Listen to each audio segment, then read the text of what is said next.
Hey, it's Kirk. It's January 2024 and just going to do a recap for sales and market activity for the year of 2023. The numbers are in and want to highlight a few things. So we finished off the year month of December with 44 sales in the Parksville, Qualicum Beach area. Now that number's down. It seems like every month this year we've been down below what previous years have been. In fact, total sales for the year of 2023 ended up down, lowest year of the last 10 years. So we ended up with 1,035 sales for the full year. And the highest year in the last 10 was 2016. 2016 came in at just under 1,800 sales. So pretty significant drop from that high.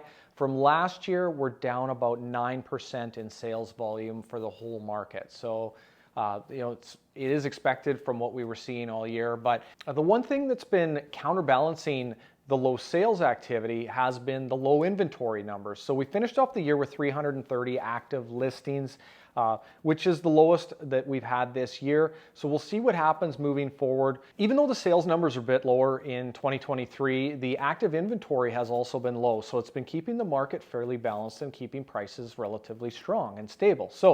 But 330 active listings right now. We'll see where it goes moving forward. That's going to be, we check and really monitor the number of homes for sale versus how many are selling each month. So moving into the new year, going to be checking that. But I always like to check the months of inventory number, and that's a measure that takes how many sales per month compared to the total active listings. And so for Parksville, Qualicum Beach, we ended off overall with 7.5 months of inventory at the end of December. Now, what that says is, so when we're over 6 months of inventory, we're in a buyer's market. So at 7.5, that says prices are likely to come down a bit. So we'll watch that. But the number that I like to watch more closely is the single family months of inventory for Parksville, French Creek, and Qualicum Beach combined. Because with that number, we're at 5.6 months of inventory, which is in balanced territory. We were also a similar number a year ago in December, 5.3. However, and then by February, we had moved back into a strong seller's market. So we'll see what happens here in the spring, keeping a close eye on it. A couple other interesting factors to point out is that 28.4% of the sales in 2023 sold for full price or above. So that's pretty interesting. A lot of people think that it's been a slower market, prices are going down. However, almost a third of the homes were selling for asking or above. Another thing is that 21% of the homes that sold had at least one price reduction. So if you are a seller or were a seller, are going to be a seller, keep in mind that if you don't hit that price right from the start, it's okay to do a price reduction.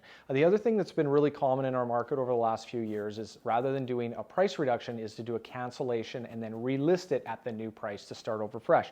So there were 497 listing cancellations in the Parksville, Qualicum Beach market. So that's about 48% compared to the number of sales. So this has become fairly common practice, cancel, relist at a lower price. So again, if you don't get it right, you can always change the price. Buyers are not coming to the sellers as much, so it's interesting to see that when a price reduction happens, that then we're seeing the houses sell. Buyers are not writing low offers anymore. They're used to having to pay close to the ask. So if you're not getting the offers, you need to bring that price down to get the result that you're looking for, and which would be to get it sold. So if you have any questions, if you're thinking about selling, happy to talk, happy to go through these numbers in more detail. But again, that's the 2023 recap, and thanks for watching.